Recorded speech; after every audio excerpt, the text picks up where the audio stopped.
How are you, ladies and gentlemen? Welcome to the garage, the court of public opinion. Pete was just saying to me, he doesn't know where the time goes. We were just saying that it's 6 months since Olivia Newton-John died.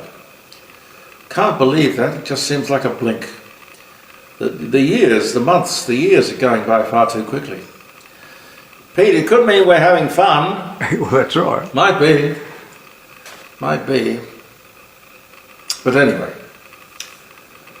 And the other comment that was made, which was interesting, was that if we are tolerating some of the nonsense that's going on, which we've been talking about for the last few days, God knows how bad it's going to be in 10 years' time, or 20 years' time.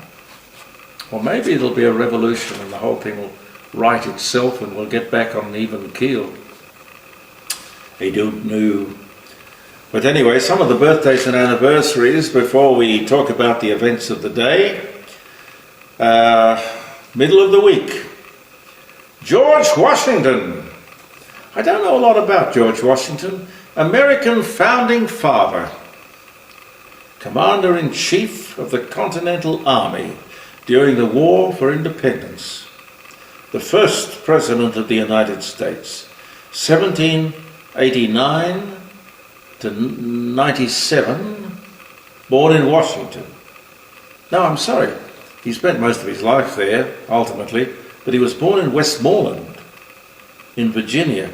I've got a picture over there. I haven't hung it up on the wall yet, but it's a picture of, I shouldn't talk about it because we were trying to get a picture of Geronimo on the other day and it didn't quite work out. But anyway, this is the picture of Washington crossing the Delaware. It's a very classic, beautiful picture. And it was painted by an artist who lives up in the hills, up at Crayfus, just up the top of the freeway here. We've got a lot of talented people in Adelaide, ladies and gentlemen. A lot of talented people. Charles Chuck Jones, American animator and cartoonist, best known for Bugs Bunny and Daffy Duck and Wile E. Coyote, the Roadrunner, Porky Pig. He leaves us at 89, 2002, but what a contribution he made to our fun and games. First cabs with taxi meters began operating in London. That was 1907. I guess you just paid the guy what he asked you. How he based the fare on something that wasn't calibrated, I don't know. Steve Irwin, the Australian naturalist, TV personality, 1962, born in Melbourne. Florence Ballard, American pop singer and R&B singer, The Supremes, wonderful. 59 to 67. Where did our love go? Anyway, she dies of a heart attack at just 32 years old. Wow, short life. 76. Niki Lauda, the Austrian auto racer, F1 world champion, 75, 77, 84. Born in Vienna, in Austria, in 1949. Sir John Mills, great actor, British actor, born in England in 1908. Andy Warhol, never got Andy Warhol, did you, Pete? No. Very strange. Did all these tins of baked beans.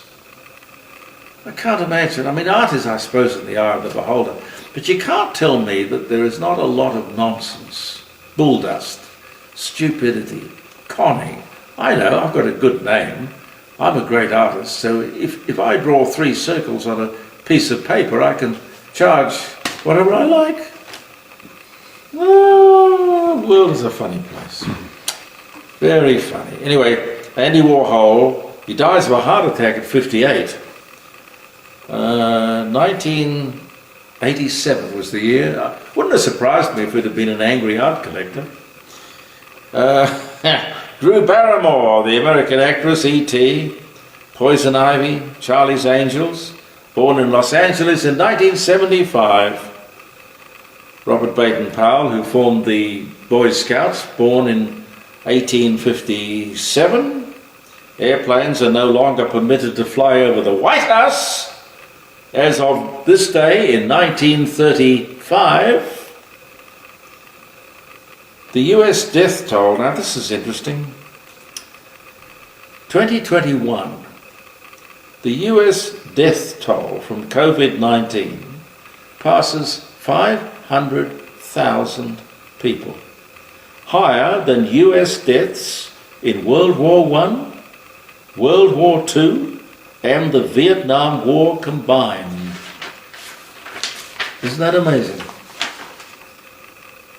President Biden and Vice President hold a candlelit ceremony to mark the 500th COVID-19 deaths outside the White House. We must not grow numb to this sorrow, he said. Yeah, well, it's true, and it's still out there. We've just got to be careful. We talked about it last week, that there's another wave coming in Adelaide with the festival season, supposedly hitting sometime around the middle of March. I don't know. Look, just be careful. One more. What will I give you? How about this one? Robert Wadlow, an American, born this day in 1918, the tallest known human being ever. The tallest known human being. He was 2.72 metres, which is 8 foot 11.1 inches. 2.72 metres, nearly 9 feet. Born in Alton, Illinois. Died 1940, born this day in 1918. I love history, it's fun. Lots of interesting things out there that we all forget about. Let me talk to you about childcare. Now, this is something with which you may agree. I know not everyone will. It's contentious. Free childcare. What business is it of the taxpayer? People have children. I've had children. I've had 4 lovely children. We all have children. It's our responsibility, surely, to look after those children, to rear them, clothe them, educate them, house them. We'll always be worrying about them. What is wrong with that ethic? How is it somehow okay for a government to say, oh, you had a child? Well, we'll look after it. We'll free education from 3, free childcare even before that. What's wrong with the ethic? That you take responsibility for what you do and what you produce. You know, Abraham Lincoln, who was, to me, I suppose he'd have to be described as something of a lefty. But to me, I thought he was just fantastic. But like Kennedy, who was also a lefty, I think he's another one of my idols. But Abraham Lincoln said, I'll quote this, I'll read it because I don't want to misquote the greatest president of the United States. Abraham Lincoln said, no government should do for the people what they should do and could do rightfully for themselves. God, I think that was very, very true. The Greens are determined that Australia will not begin any more new gas or coal mines, regardless of anything. Shortages, urgency, anything. Black and white. With the Labor Party linked to the trade union movement as it is, particularly the CFMEU, how could they go along with that? How could they go along with it? Forget the jobs, forget the wealth, forget the prosperity, forget the opportunity, forget the future. You only have to look at the industry super funds, who are among, if not the, best performers in that field. The industry super funds that are owned by the trade union movement, heavily invested in the big companies and the profitable activities of our nation. The trade union movement has come of age. The trade union movement owns the Labour Party. Some might say the trade union movement is sleeping with the enemy, which is capitalism. But hell, you'd have to be pretty stupid not to know upon which side of the bread the butter is. They're very interested, the trade union movement, very interested in profit and prosperity these days. Even though I think there is probably only 13% of the population who remain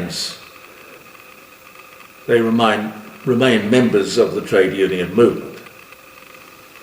But it certainly leaves the Labour Party in a difficult position, doesn't it? Speaking of a difficult position, I saw this, which I thought I'd pass on to you if you haven't seen it. Senator Jacinta Price, I've got a lot of time for Jacinta Price, has kick-started her official no campaign opposing the controversial Voice to Parliament proposal, branding it wrong and unfair. She calls it dangerous and divisive. The former Alice Springs mayor is urging Aussies to vote against the dangerous and divisive scheme in an email to her subscribers this week. Senator Price will head up the Fair Australia crusade against the referendum's proposed constitutional changes, which she has branded useless and costly. The Voice does nothing to address the real problems. It offers no real solutions, the Northern Territory leader has told voters. It's just an expensive sub-parliament of activists and politicians claiming to speak for an entire race. A constitutional change is forever. It is wrong, and this is all so unfair. I said the Fair Australia crusade will urge Australians to vote against the dangerous and divisive scheme. Indigenous firebrand Jacinta Price said the Fair Australia crusade will urge Australians to vote against any change. But as I pointed out to you yesterday, that it's in the Constitution already. There's no need. It's there. Granted. I knew that Australia was a land of extremes. You couldn't live in Australia and not know that. But I couldn't believe my ears when I heard the news the other day that the Murray River Authority is concerned about inadequate water flows in the river. The Murray River Authority is concerned about inadequate water flows in the river. There's not enough water left in the Murray for environmental purposes. It's only a matter of a week or two that the Murray, Darling, was in full flood. The worst flood since Noah. Well, some say 74, other people say 52. But in any case, in anybody's book, a really bad flood, costing billions. The Murray River Basin Authority has worked out how much water the Murray needs to stay healthy. And I'm all for that. I would say, no Murray River, no South Australia. We need our river systems to be good and healthy and free-flowing. But according to this, on paper, even after the incredible floods we've had right throughout the whole system, that is the Lachlan, the Darling and the Murray, the target set by the authority will not be reached by the due date, which is June. Do you believe that? How much more water could they possibly want flooding down the Murray? They're talking about a massive shortfall. It really doesn't add up, ladies and gentlemen. It makes absolutely no sense. No sense whatsoever. 2012, the Murray-Darling system was in crisis. I remember talking about it when I had my program on 5AA. It was a trickle. It was a disgrace. In fact, I think I remember describing it as a drain, not a river. It was in crisis. Anyway, the authorities set all kinds of targets involving billions of dollars of taxpayers' money spent to buy back the water rights to make things better. Sustainable, they said. Now, it was true that the farmers were quite wasteful with water, but my God, we need the farmers. Irrigation systems were open channel, massive evaporation, that kind of thing, very inefficient use of precious water. But these days they are much smarter, much more efficient, much more sophisticated. I can't help but believe that all this talk about a shortage of water in the Murray is somehow designed to soften us up to spend more taxpayer dollars buying back more water rights from the farmers along the Murray, which means that we will do away with huge tracts of productive agricultural land in South Australia. This area is the huge breadbasket of the nation. Do you know Australia can produce enough food for 75 million people? Yet there are occasions when we go into the supermarket and certain shelves are bare. How could that be? It's very strange. I'm all for a very healthy Murray River system. We all should be. You know, it's the main artery that's going to keep the heart of this country beating strongly. But we'd better remember how important agriculture is. They want to close down the cattle industry and drive us all to be vegetarians and vegans, while at the same time agriculture is under attack. Crazy. Have I got time for one more? Am I overtime? I spend my life overtime. All right, do another one. I'm sorry, Pete. Do another one. Just one more. Have you heard about the independent councillor on the Sydney City Council? The Sydney City Council, her name is Yvonne Weldon. Yvonne Weldon. She was interviewed on 2GB. She's an Aboriginal woman. I'm not sure what tribe. I don't know. Interviewed on 2GB about the filthy streets of that city. I mean, literally. Apparently garbage is piled up all over the place, in doorways. It's disgusting. In summer, can you imagine the stench? The mosquitoes, the flies? It seems they are just not collecting the garbage. Just exactly the sort of thing that a talk radio station would jump on from a great height. Anyway, the councillor decided to take the opportunity within the interview to avoid the subject and to attack Captain James Cook. Well, of course, who else are you going to blame? Huh? Captain James Cook. Tasteless, awful, irrelevant woman, if you ask me. To his credit, the host, a guy called Chris O'Keefe, I've never heard of him, but he hung up on her. Not often you hang up on an interview. Sometimes people hang up on callers, but you don't often hang up on interviews. Anyway, he hung up on her. Damn right, Chris. But on that subject, let me tell you, a great response to that letter last week on the subject of Australia Day. That this woman, what was her name? Yvonne Weldon? She probably wouldn't want to know because it doesn't fit the agenda, does it? But anyway, time and time again, lots of good response. People can't believe that we've never been made aware of why the 26th of January was celebrated as Australia Day. So bleeding obvious. It takes so little research to come up with the real reason. The simple reason is that it was this day, as I reported to you, that Australia became independent of Britain. The year was 1949. It was a result of the Citizenship and Nationality Act of the Australian Parliament the year before 1948 and was enacted on the 26th of January the following year, which was 1949. Nothing to do with Cook, nothing to do with Arthur Phillip, nothing to do with the First Fleet, and certainly nothing to do with invasion. It was coming of age, sovereignty, independence.